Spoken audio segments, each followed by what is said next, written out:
It's been a pretty harrowing past couple of weeks in the LA area. I think the fires have made world news at this point, so most of you are probably aware of it. I mean, we're looking at potentially the most damaging disaster that's ever happened in U.S. history, even more than Hurricane Katrina, which is absolutely wild to think about. And fortunately, our house was okay. We did evacuate. I've had a lot of people come into stream over the past week and say, hey, is your house good? Are you everything fine? And I'm like, it would be very impressive if I had just an office space somewhere else that had the exact same camera setup and green screen. And maybe people expect that of me, but I don't have that. Although maybe it's something I should consider at this point as someone who was fairly close to the fires. And it was a pretty harrowing evening on Tuesday night of almost 2 weeks ago. I mean, the whole day it was absolutely wild winds, the fastest winds that I've ever experienced firsthand. I don't know how you folks who deal with hurricanes deal with that, because oh my God, it's terrifying. And we're not at like category 1 hurricane speeds yet. We're probably in the 50, 60, maybe 70 mile an hour zone for wind. And I mean, our power, it stayed on. I was streaming while the winds were happening, and I'm just looking outside the window, and this tree is just bending and like tapping into the house. And then I hear a big old snap and crash while I'm streaming. And I'm like, oh, a tree just went down. Sure enough, one of our trees into the road, blocking the road. I'm like, excuse me a moment, guys.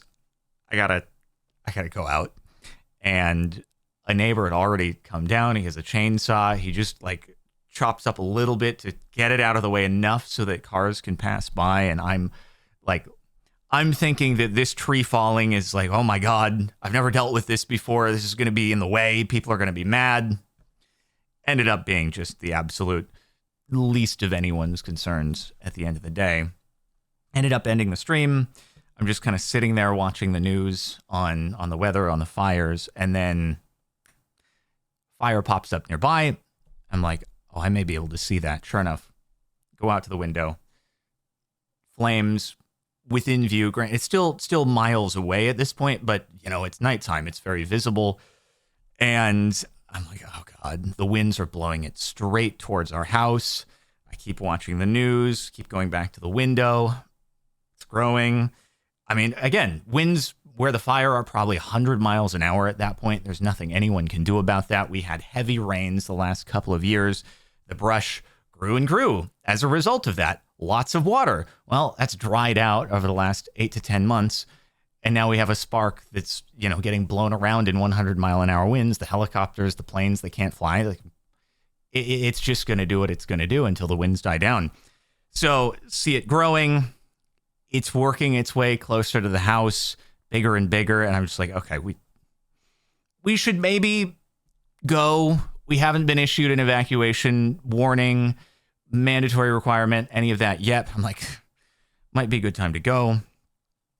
So get some stuff packed, go into the car, open up the garage door, immediately faced with a tree that's fallen down across the driveway, but it's fallen and it's being propped up by another tree that's on the other side of the driveway. So there's like clearance space underneath it. Car and I say, okay, yeah, it might be enough room to get the car underneath it. There's branches hanging down, so we just go run out. Meanwhile, I mean, the wind is just blowing by 50, 60 miles an hour. Like, okay, while we're out here, a tree could just fall on us. Yank off the branches that are hanging down, reverse underneath it. And I tweeted about this. People probably thought it was an exaggeration, but literally we reverse under it, and like 2 seconds after we get underneath the tree, it falls the rest of the way down. I'm like, oh my God, dude, if we had actually been just a handful of seconds later, either it could have been onto the car, which I think the car still would have been able to get under, but, you know, would have done a decent amount of damage to it, or we actually just wouldn't have been able to get out. I didn't have like a chainsaw on hand, which I have now remedied since, but we wouldn't have been able to get out by car. We would have had to, with the bin of snakes, like run down amidst all these trees that could be falling in the wind to the nearest main road, try to flag somebody down like, hey, can you take us to a hotel or something like that? So, I mean, we got unbelievably lucky in that respect. It was literally some kind of scene out of a movie, clearing the tree and immediately it going down. Like, I would have a hard time believing someone telling me that. I'd be like, you're exaggerating. There's absolutely no way. But that is how it played out. So anyway, we stayed at a hotel watching the maps. By the time I went to bed, it was like, okay, our house is still mostly in the clear. Evacuation warning, 3 a.m. It's looking like it might be okay. Finally get to bed, and by the time that we wake up, it was just like, oh my God, it's gone terribly. And at that point, it was like mandatory evacuation. The fire had spread into, all the structures. And I mean, at that point, the wind is still going throughout all of Wednesday. And we're like, there's a good chance that it's going to send an ember and catch fire right nearby where we live, and it could spread to us. And who knows? Somehow, the power stays on the entirety of this time. So we're able to look at the cameras. And, sometimes you get a storm and you're really annoyed that the power goes out, right? You're like, this isn't that severe. Why can't they just keep the power on? This is one of the few times I've ever been like, you guys really should turn the power off. We have above ground lines nearby. There are trees. A tree goes down on one of those. I mean, that's an easy way for another spark, a brand new fire to start. So I'm a little bit like, on one hand, it was nice to be able to monitor it and incredible the power stayed on. On the other hand, I'm like, this seems like a bit of a hazard. It's funny, the previous owner of this home, he actually offered at his own expense to bury the above ground lines. And the city said no. Very curious if they would change their mind about that now. Anyway, fortunately, we got very lucky. Fallen trees all over the place, branches, so on and so forth. But, in the whole scheme of things, the house is still standing and we got very lucky. It really puts things into perspective that, all the other stuff, very, very minor. We were able to clean up. I mean, things mostly look as they did before the storm, which incredible work to the gardener. He just turned it around so fast. So that was amazing. But yeah, we got incredibly lucky, and a lot of people weren't. And including one close family member. And it's really sad that happened. And I mean, I'm very happy that there are like 3 things that I thought of at the beginning of the day when the wind started to pick up in preparation, that if I hadn't done any one of them, like, it could have gone very different. Well, 2 of them specifically. One was I turned off all the pool equipment because I was like, there is going to be so much debris that falls into the pool. It's going to clog everything up, possibly break something. Just shut everything off there. And sure enough, it took like 4 days to clear out the pool. Again, very minor problems at this point, but it was one thing that I was happy to have done. The other thing, though, I shut off all the landscape lighting, and we had several branches come down that had lights on them. That could have sparked. And then I also opened the gate in advance, thinking, well, the power's probably going to go out at some point, so let's just do that so we don't have to worry about it. Wouldn't have even been an issue about the power. There were piles of fallen debris, branches that would have prevented the gate from being able to even open. And that would have been another thing that would have just prevented us from being able to get out in a car. So I'm very thankful that I thought of doing those things to be able to even leave the house and not potentially contribute to more fires starting. I don't know if it actually would have started a fire, but don't really want loose electrical getting yanked out of branches and stuff like that.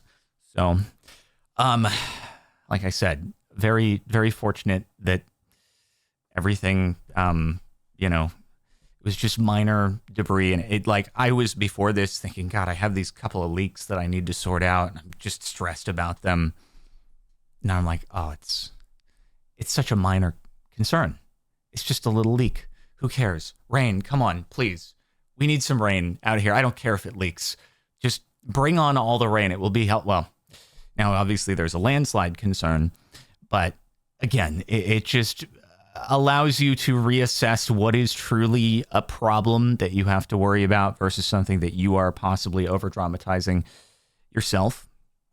That said, this whole thing is going to, I'm not convinced that we will be able to stay in this house outside of fires and natural disasters because of the future of what happens with insurance. And you're required, if you have a mortgage in most cases, mine too, that you have insurance because the bank wants to protect their investment as well. And while I know that, policymakers are going to be working on things and there is going to be, moratoriums in place for canceling policies and jacking up insurance costs, at the end of the day, it's like the risk is what it is.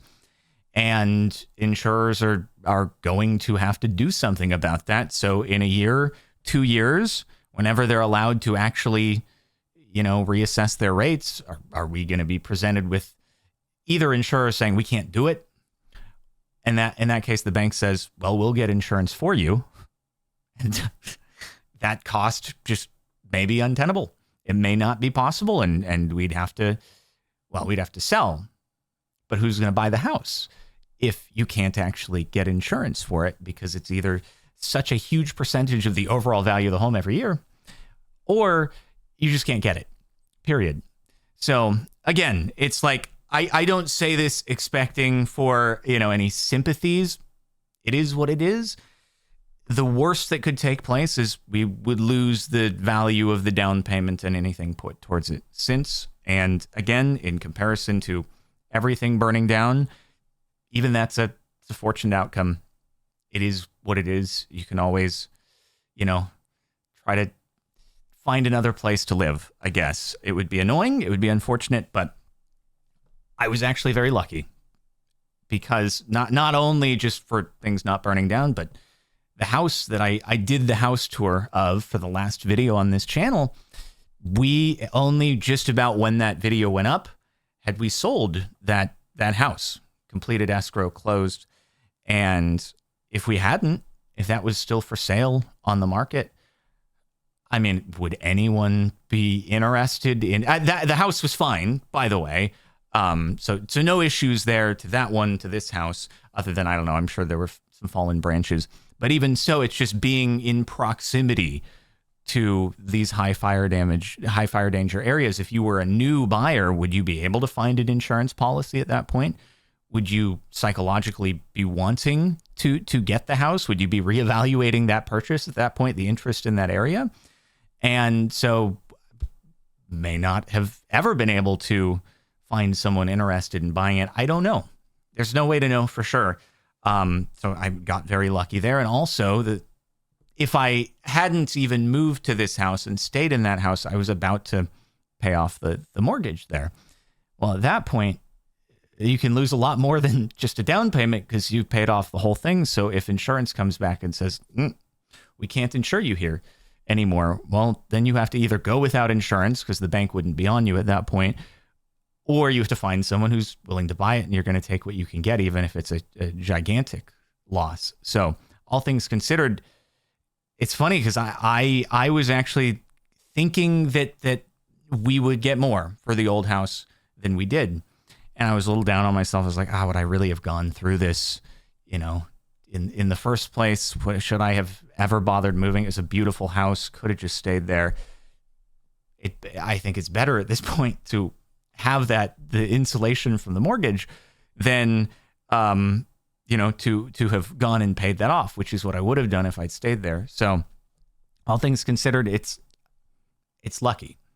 And, regardless of what happens, if we are forced to leave this house in the next couple of years because of the insurance situation, it is what it is, and we'll deal with it as it comes. I'll just at that point, like, I'm going and renting an apartment in the middle of a concrete jungle where no fire other than maybe a structure fire that starts in the building is going to touch this thing. I'm out. I'm done with the whole home thing or single family home thing. I'm going to an apartment. I'm renting. That's it.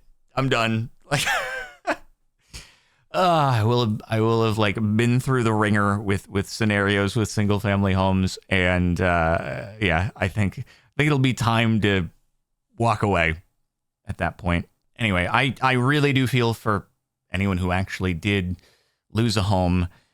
I mean, it's surreal looking at images of the destruction, and it's in areas that you would never even expect it to happen. Obviously, you have homes that are built up on a hillside amidst lots and lots of brush. Fires naturally burn uphill as they go, and you would expect that to be a super high fire risk. But you also have neighborhoods in Palisades and Altadena that look more like just a standard suburban area, grids of houses. Not anything out of the ordinary in terms of dense foliage or brush. And those just went up in flames one after the next. I can go out on the deck with binoculars and I can see burned out homes, and it's just a crazy sight. And I don't know, does this change construction standards going forward? Most of the homes here are built out of wood framing, and so you have a house go up in flames or a tree go up in flames. This massively strong wind just pushes the ember. It gets sucked right up into the eave of the next house, instantly catches on the insulation or the wood, then that house goes up, and it just is a domino effect, rinse and repeat. You'll have folks in Europe saying, well, why don't you build your houses out of brick? That's not nearly as flammable, but that doesn't hold up to earthquake standards. The only real thing you can do is like a concrete and steel structure, but that's extremely expensive. So most people don't have that. There are some homes that are, and some of those actually made it out. Obviously, they have massive smoke damage. Probably all the furniture inside is destroyed, but the structure itself is still there due to some of the construction techniques.